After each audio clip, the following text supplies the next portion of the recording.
DD Tamil தொலைக்காட்சி நேயர்கள் அனைவருக்கும் அன்பான வணக்கம். எத்திக்கும் தித்திக்கும் முருகா நிகழ்ச்சியில் முருகப்பெருமானை தொடர்ந்து நம்ம தரிசனம் பண்ணிட்டு வரோம். நேற்றுக்கு நம்ம திருப்பரங்குன்றம் திருத்தலத்தை பற்றி பார்த்தோம்.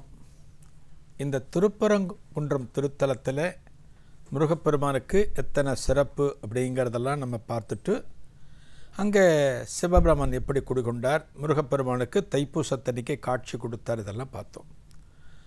திருப்பரங்குன்றத்தினுடைய சிறப்பு என்ன அப்படின்னா, அடிவாரத்தில் முருகப்பெருமான், மலைக்கு மேலே சிவபெருமான்.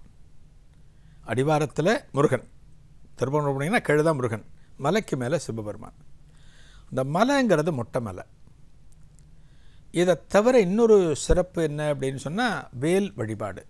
வேலுக்குத்தான் பிரதான வழிபாடு. இந்த வேல் வழிபாடு, மலைக்கு மேலே சிவபெருமான், மொட்டை மலை, கீழ முருகன் அப்படிங்கிற இதே அமைப்பு மேலை பரங்கிரி அப்படிங்கிற ஒரு திருத்தலத்தில் அந்த திருப்பரங்குன்றம் போலவே காணப்படுகிறது. இந்த மேலை பரங்கிரிங்கிறது பேரையூர் அப்படிங்கிற இடம், டீக்கல்பட்டிக்கு பக்கத்தில் பேரையூர்னு பேர். இந்த பேரையூர் என்ன சொல்லுவாங்கன்னா, பேரேவூர் பேரேவூர் அப்படின்னு சொல்லி பேரையூர்னு சொல்லுவாங்க. அந்த காலத்தில் ஒரு இடத்தினுடைய பெயர்னா ராஜா பேரை வச்சு சொல்லுவாங்களாம். ராஜா பேரே ஊர், ராஜா பேரே ஊர் அப்படிங்கிறது பேரே ஊர் பேரே ஊர்னு சொல்லி பேரையூர் என வழங்கப்பட்டதாக சொல்வார்கள். இந்த பேரையூரில் முருகப்பெருமான் சுப்பிரமணிய சுவாமின்னு பேர். இந்த முருகப்பெருமான் இந்த திருத்தலத்தில் எப்படி குடிகொண்டார், எப்படி வந்தாருங்கிறத நம்ம பார்க்க போகிறோம். ஏன்னா அங்கே இருக்கிறது மாதிரி திருப்பரங்குன்றம் மாதிரியே இங்கேயும் எல்லாமே இருக்குது, வேல் வழிபாடு எல்லாமே இருக்குதுன்னு நம்ம பார்த்தோம். இந்த பகுதியில் பார்த்திங்க அப்படின்னா, இந்த பேரையூரில் பார்த்திங்கன்னா, நாயக்க மன்னர்கள் காலத்தில் இந்த மலையானது ஒரு சிறப்புற வளர்ந்திருக்கிறது. அதன் பிறகு வந்த ஜமீன்தார்கள், இந்த பகுதியை ஆளக்கூடிய ஜமீன்தார்கள் காலத்தில் ஒவ்வொரு ஜமீனுமே தன்னுடைய காலத்தில் இந்த ஆன்மீக பணிக்கு ஒரு முக்கியத்துவம் கொடுத்திருக்கிறார்கள். அதில் தும்பிச்சி நாயக்கர் அப்படின்னு ஒரு நாயக்கர், ஒரு ஜமீனில் ஒருத்தர், தும்பிச்சி நாயக்கர்னு பேர். அவர் என்ன பண்ணுறார், ஒவ்வொரு மாதமும் திருப்பரங்குன்றத்துக்கு போவார். திருப்பரங்குன்றத்துக்கு போய் முருகப்பெருமானை தரிசனம் பண்ணுவார். அந்த முருகப்பெருமானை தரிசனம் பண்ணிவிட்டு தன்னோட ஊர் பேரையூருக்கு திரும்புவார். அதுபோல் ஒரு முறை மாதத்தில் அந்த கிருத்திகை தினத்தன்று முருகப்பெருமானை தரிசனம் பண்ணுறதுக்காக புறப்பட்டு போகிறார். புறப்பட்டு போகின்ற வழியில் ஆலம்பட்டி அப்படிங்கிற இடத்துல ஆற்றில் வெள்ளமானது பெருக்கெடுத்து ஓடுகிறது. இப்போ அந்த காலத்திலலாம் பாலங்கள்லாம் கிடையாது.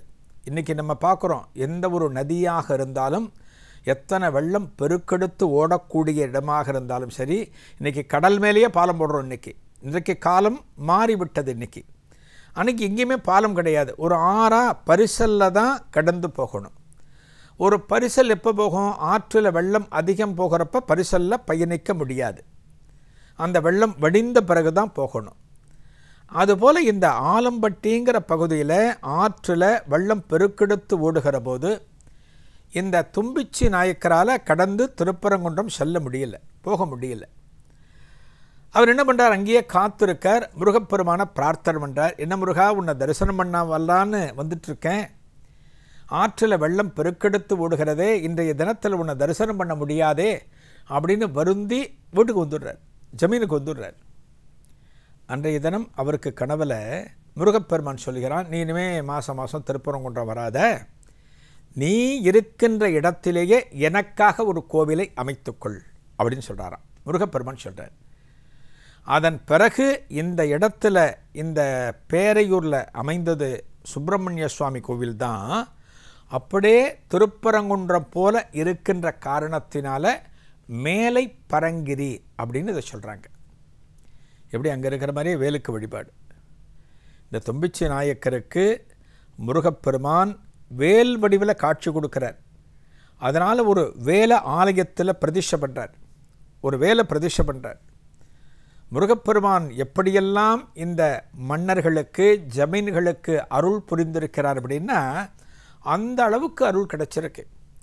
இங்கே பார்த்தீங்கன்னா அதே போல் ஒரு வேலை நட்டு அந்த வேலுக்கு ஒரு பிரதானமான வழிபாடு இன்றைக்கும் நடந்து வருகிறது. திருப்பரங்குன்றம் செல்ல முடியாத அன்பர்கள் இந்த மேலை பரங்கிரிக்கு வந்து இங்கே நடக்கக்கூடிய வேலுக்கு நடக்கக்கூடிய வழிபாடுகளை பார்த்தாலே திருப்பரங்குன்றம் சென்று தரிசித்த பலன் கிடைத்துவிடும் என்று சொல்லப்படுகிறது. கருவறையில் பார்த்தீங்க அப்படின்னா வள்ளி தெய்வானை சமேத முருகப்பெருமான் 4 திருக்கரங்களோடு காணப்படுகிறார். இந்த மலைக்கு மேலே இருக்கக்கூடிய சிவபெருமான் பேர் மல்லிகார்ஜுனேஸ்வரர்னு பேர். அங்கே பரங்கிரிநாதர்னு பார்த்தோம் திருப்பரங்குன்றத்தில். இங்கே அதே சிவபெருமான் இந்த நாமத்தில் காட்சி கொடுக்கிறார். இந்த மலைக்கு மேலே நம்ம ஏறி போகிற போது இந்த மலையோட பாறை இருக்குது பார்த்தீங்களா, அந்த மலையோட பாறையிலேயே படிகளை செதுக்கியிருக்காங்க. ஒரு 300லேருந்து 350 படிகள் இருக்கும். சுலபமாக ஏறிடலாம். இந்த மலைக்கு மேலே சுலபமாக ஏறிவிடலாம். திருப்பரங்குன்றத்தில் என்னென்ன வழிபாடுகள் எப்படி காணப்படுகின்றனவோ அதே போலவே இந்த திருத்தலத்திலும் வழிபாடுகள் நடக்கின்றன. அந்த காலத்தில் மலைகளுக்கு பார்த்திங்கன்னா ஒரு புராணத்தில் ஒரு தகவல் சொல்லப்பட்டிருக்கும். இப்போ திருப்பரங்குன்றத்தை பார்த்திங்கன்னா திருப்பரங்குன்றத்தில் மலை பார்க்குறோம், பரங்கிரி பார்க்குறோம். அதாவது சிவபெருமானே மலையாக காணப்படுகிறார்.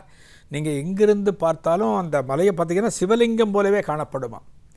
அந்த மலை எப்படி அங்கே வந்ததுன்னு ஒரு தகவல் ஆலய தலவரலாற்றில் சொல்லப்படுகிறது.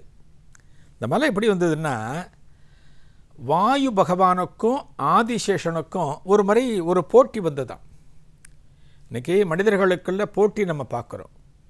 ஒரு ஸ்கூலில் படிக்கிற பையனாக இருக்கட்டும், ஒரு அலுவலகத்தில் ஒரே பிரிவில் பணிபுரிகின்றவர்கள் ஆகட்டும், அவர்களுக்கு நடப்புற போட்டி வரும். நீ நல்லா வேலை செய்கிறியா, நான் நல்லா வேலை செய்கிறேன்னா அந்த போட்டி வரும். அதுபோல் தேவர்களுக்குள்ளே பார்த்தீங்க அப்படின்னா அவர்களுக்குள்ளேயும் நிறைய போட்டி வரும். நம்ம பார்த்துருக்கோம், மகாவிஷ்ணுவுக்கும் பிரம்மதேவனுக்கும் போட்டி வந்தது. நீ பெரியவனா, நான் பெரியவனா.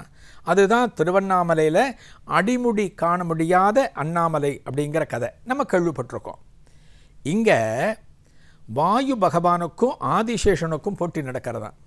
இந்த போட்டி எந்த இடத்துல நடக்கிறது? மேருமலை அப்படிங்கிற மலை. மேருமலைங்கிறது வடக்க இமயமலை கிட்ட இருக்கிறது மேருமலைன்னு சொல்லுவோம். புராணத்தில் இந்த மேருமலைக்கு ஒரு முக்கியத்துவமான ஒரு இடம் கொடுக்கப்பட்டிருக்கிறது. அந்த மேருமலையை நான் அசைச்சு காட்டுறேன், இந்த மலையை நான் அசைச்சு காட்டுறேன், பெயர்த்து காட்டுறேன் அப்படின்னு வாயு பகவான் சொல்கிறாராம். வாயு பகவான் தன்னுடைய சக்தி முழுக்க பயன்படுத்துகிறார். வாயுன்னா என்ன? காற்று. இந்த காற்று எதமாக வீசிச்சுன்னா பிரச்சனை இல்லை, அது சுகமாக இருக்கும் நமக்கு. அதே காற்று ஒரு புயலாக மாறிடுத்து, ஒரு புயலாக வந்ததுன்னா நம்மளால் தாங்க முடியுமா? தாங்க முடியாது.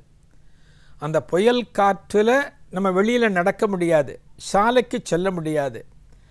அந்த புயல் காற்றில் சிக்கிட்டோம் அப்படின்னா நம்ம நில குலைஞ்சி போயிடுவோம்.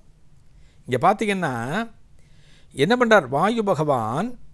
அந்த மலையை பெயர்க்கணும்னு பார்க்குறார். போட்டி யாருக்கு? வாயு பகவானுக்கும் ஆதிசேஷனுக்கும். ஆதிசேஷன் என்ன பண்ணுறார்? அந்த மலை அசைக்க முடியாமல் இறுக பிடிச்சிக்கிறாராம் ஆதிசேஷன். ஏன்னா இறுக்கி பிடிச்சாச்சுன்னா வாயு பகவானால் எப்படி ஆட்டி பார்க்க முடியும் அந்த மலையை அப்படின்னு இறுக்கி பிடிச்சிக்கிறார். ஆனால் வாயு பகவான் தனது சக்தி முழுக்க பயன்படுத்துகிறார். சக்தி முழுக்க பயன்படுத்தி என்ன ஆகுது அப்படின்னா அந்த மலையில் இருக்கிற சின்ன சின்ன சிகரங்கள், சின்ன சின்ன பகுதிகள்லாம் பெயர்ந்து பல மைல்களுக்கு அப்பால் போய் விழுகின்றனவா. பாருங்கள், வாயு பகவான் எவ்வளவு சக்தி வாய்ந்தவர் பாருங்கள். ஆனாலும் அந்த மலை சிகரங்கள்லாம் பெயர்ந்து போய் விழுகிறதா. அப்படி விழுந்த ஒரு சிகரம்தான் திருப்பரங்குன்றம் அப்படின்னு தலபுராணத்தில் சொல்லப்பட்டிருக்கு. இந்த திருப்பரங்குன்றம் மலைங்கிறது நம்ம அத்தனை பெரிய மலையை பார்க்குறோமே, அது மேருமலையினுடைய ஒரு துளியா. அப்படின்னா அந்த மேருமலைங்கிறது எவ்வளோ பெருசாக இருக்கும் பாருங்கள். இந்த ஆலயத்தில் பார்த்திங்கன்னா இந்த வள்ளி தெய்வசேனா சமேத முருகப்பெருமான் கருவறையில் இருக்கார். ஒரு குடும்பத்தோடு வள்ளி தெய்வானையோடு முருகப்பெருமான் காணப்படுகிறார் அப்படின்னா அது குடும்ப ஒற்றுமைக்கு ஒரு உதாரணமாக சொல்லப்படுகிறது. நீங்கள் எந்த கோவிலில் கணவன் மனைவியோடு ஒரு தெய்வத்தை பார்த்தாலுமே அது குடும்ப ஒற்றுமைக்கு உதாரணம். இந்த கோவிலில் பார்த்திங்கன்னா இந்த மேலை பரங்கிரி நம்ம தரிசனம் பண்ணுறோம் பார்த்திங்களா, இந்த கோவிலில் பார்த்திங்கன்னா கணவனோ மனைவியோ அவர்களுக்குள்ள ஏதேனும் ஒரு பிணக்கு ஏற்பட்டு அவர்களுக்குள்ள ஒரு விவாதம் ஏற்பட்டு குடும்பத்தில் ஏதான ஒரு ஒற்றுமை இல்லாமல் இருந்தால் இந்த ஆலயத்திற்கு வந்து எங்கள் பேரையூரில் சுப்பிரமணிய சுவாமி ஆலயத்திற்கு வந்திருந்து இந்த முருகப்பெருமான தரிசனம் பண்ணினா அவர்களது குடும்பத்தில் ஒற்றுமையானது நிலவும் அப்படின்னு சொல்லப்படுகிறது. இந்த பேரையூரில் பார்த்திங்கன்னா இந்த மலைக்கு மேலே இருக்கிற இந்த மலைக்கு மேலே இருக்கிற சிவபெருமான், மலைக்கு கீழே இருக்கிற முருகப்பெருமான், இந்த காட்சியை ஒரு சேர நம்ம தரிசனம் பண்ணுகிற போது அங்கே நிலவுகிற அந்த இயற்கை சூழ்நிலை, மலைக்கு மேலே போய் நம்ம பார்க்கிற இயற்கை சூழ்நிலை, இதெல்லாம் பார்த்தாச்சுனாலே நம்ம மனசுக்கு ரொம்ப ரம்மியமாக காணப்படுமா. இன்னொன்று, இந்த மலைக்கு மேலே போய் உச்சியிலேருந்து நம்ம தரிசனம் பண்ணுறோம் அப்படின்னா, சுற்றி வர பார்க்குறோம் அப்படின்னா, திருப்பரங்குன்றம் திருத்தலம் நமக்கு தெரியுமா மலைக்கு மேலிருந்து. ஏன்னா இது மேலை பரங்கிரின்னு சொல்கிறோம், திருப்பரங்குன்றம் மாதிரியே இருக்கக்கூடிய திருத்தலம்னு சொல்கிறோம். அதனால் இந்த மலைக்கு மேலிருந்து அந்த முருகப்பெருமானையும் தரிசனம் பண்ண முடியுமா. அப்பேற்பட்ட சிறப்பு இந்த பேரையூர் திருத்தலத்திற்கு காணப்படுகிறது. இந்த கோவிலில் பார்த்திங்க அப்படின்னா முருகப்பெருமான இந்த விசேஷங்கள் அத்தனையும் இந்த பகுதியில் இருக்கிற பல பக்தர்கள் ஒன்று திரண்டு எல்லாரும் வந்திருந்து வெகு சிறப்பாக நடக்கிறது. முருகனுக்கு இருக்கிற கோவில்கள் எல்லாம் பார்த்திங்க அப்படின்னா பேர் தெரியாத கிராமங்கள், அதிகம் அறியப்படாத ஊர்கள். இந்த ஊர்களில் கோவில்கள் இருந்தாலுமே ஒரு விசேஷ காலம் அப்படின்னா அந்த கோவிலில் திரளுகிற பக்தர்களின் எண்ணிக்கை அப்படிங்கிறது அளவிடற்கரியது. எல்லாரும் திரண்டு வந்துடுவாங்க. அப்பேற்பட்ட சிறப்பான திருத்தலம் திருப்பரங்குன்றம். நம்ம எந்த ஒரு கோவிலை பார்த்தாலுமே நிறைய கோவில்கள் நம்ம தரிசனம் பண்ணுறோம், முருகப்பெருமான் கோவில்கள். பழனியில் இருக்கிற தண்டாயுதபாணி மாதிரியே பல ஊர்களில் தண்டாயுதபாணிங்கிற பேரில் முருகப்பெருமான் காட்சி கொடுக்கிறார்.